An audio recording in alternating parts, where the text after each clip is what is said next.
60 வருஷம் ஆகிக்கிறையா.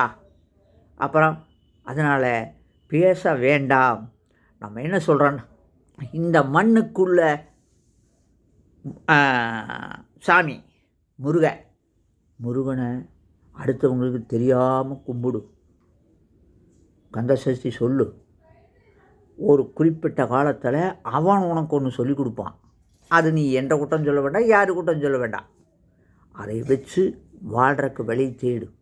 இவ்வளவு தான் நான் சொல்கிறது. இவங்க 2 பேர் ஏன் இப்படி சண்டை போட்டுக்கிறாங்கோ அப்படின்னா, அவன் செஞ்ச பாவம். முஸ்லீம்னு சொல்லிட்டும் கிறிஸ்டினும் சொல்லிட்டும் அவன் என்ன பண்ணியிருக்கான்னா, அடுத்த நாட்டுக்குள்ளே உள்ளே பூந்து அந்த நாட்டு மக்களோட நிலைகுலிய வச்சு ஆயுதங்களை விற்று அவன் பொருள்களை எல்லாம் விற்று அந்த நாட்டு மக்களை அசிங்கப்படுத்தி கொன்று அவங்களுக்குள்ளே குசலம் மூட்டி ஒன்றுக்கு ஒன்று அடிச்சுட்டு சாகிற மாதிரி மதவாதங்களையும் ஜாதி மதங்களையும் உருவாக்கி விட்டு இந்த மாதிரியான அயோக்கித்தனங்களை செஞ்சானா. அதனால் அந்த மதங்கள் 2 மோதி அழிந்து கொண்டிருக்கிறது. இது கடவுளினுடைய செயல். சொன்னால் புரியாது.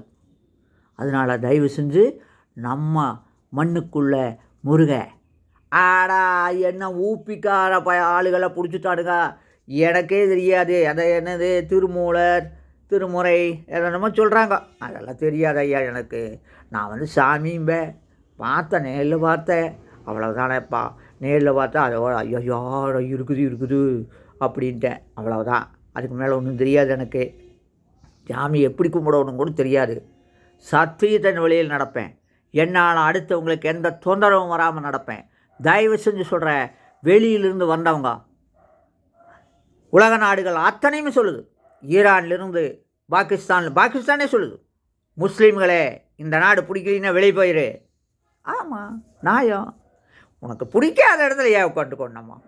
இவனை பிடிக்கல வெளியே போயிடலாமே. உலக நாடுகள் அத்தனையுமே சொல்லுது, உனக்கு எங்களை பிடிக்கலையா வெளியேறு, அவ்வளோதான். நீ எங்கே போகணுமோ அங்கே போ. அதுதான் நியாயமானது. எது அந்த சட்டம் இந்த சட்டம் நல்லா பேசிட்டு அசிங்கப்படுத்தக்கூடிய வேலைகளை செஞ்சால் உன்னோட குடும்பம் நாசமாக போகும். இதை நான் அயோக்கித்தனத்தை மனசில் வச்சுட்டு சொன்னேன்னா நான் நாசமாக போவேன். ஜாக்கிரதை. அதனால் கடவுள் இருக்குது. கடவுள் முருகனை கும்பிடுவோம், உழைத்து வாழ்வோம், விவசாயம் செய்து வாழ்வோம், வளமோடு வாழ்வோம், யாரையும் தொந்தரவில்லாமல் வாழ்வோம். அடுத்தவங்களால் நமக்கு தொந்தரவில்லாமல் வாழ கற்றுக்குவோம். நன்றி.